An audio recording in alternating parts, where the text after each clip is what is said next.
Friends आमको पिला बेलू शिखा जाइछि जे समस्त को साहाय्य करबा उचित। जदि केही असुविधा थाए तेबे यथाशीघ्र ताकू आमे साहाय्य करबा उचित। साहाय्य करुथिबा व्यक्ति को महान लोक बोली माना जाए, किंतु महान विद्वान एवं नीतिकार आचार्य चाणक्यंक मतरे आम परिवेश एमिति भी किछि लोक अछंती जहांको भूल सुधा साहाय्य करबा उचित नुहे। आचार्य चाणक्यंक मतरे साहाय्य एमिति व्यक्ति को करबा उचित जे सहायतार मूल्य बुझी पारुथिबो एवं निजे ठीक रास्तार चलुथिबो। किंतु जदि आपण माने भूल लोकों को साहाय्य करंती तेबे से साहाय्य नेबा बहाना रे आपण को ही व्यवहार करिवो।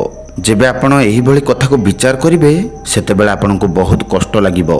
सेथिपई साहाय्य तो करंतु निश्चय, किंतु साहाय्य करुथिबा व्यक्तिंक विषय रे ठीक भाबरे चिंता करी साहाय्य करंतु। जे व्यक्ति आपण को साहाय्य मागुछि बा जे व्यक्ति को आपण साहाय्य करने को चाहूँगी सही व्यक्ति साहाय्य पाई योग्य कि नुहे आपण भल भाव चिंता करी ताकू साहाय्य करंतु।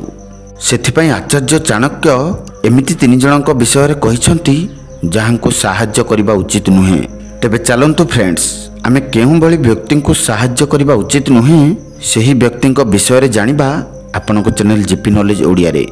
आपण माने जदि आम चैनल जीपी नॉलेज ओडिया को सब्सक्राइब करिना हंती तेबे वीडियो तळे लेखा जाइथिबा सब्सक्राइब बटन को क्लिक करी आम चैनल को सब्सक्राइब करि दियंतु। आचार्य चाणक्यंक अनुसार दुष्ट स्वभावर व्यक्ति बा महिला को साहाय्य करबा उचित नुहे।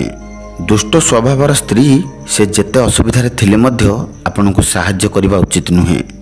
जदि साहाय्य करंती तेबे भल भाबरे चिंता करी साहाय्य करंतु, कारण खराब स्वभावर महिला तांको खराब कार्य को केबे भी छाड़ती नहीं।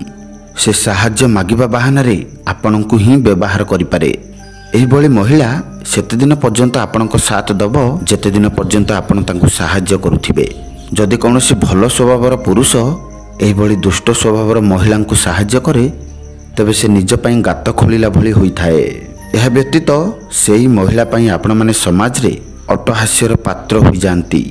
द्वितीय रे बिना कारण रे दुखी रहुथिबा व्यक्ति।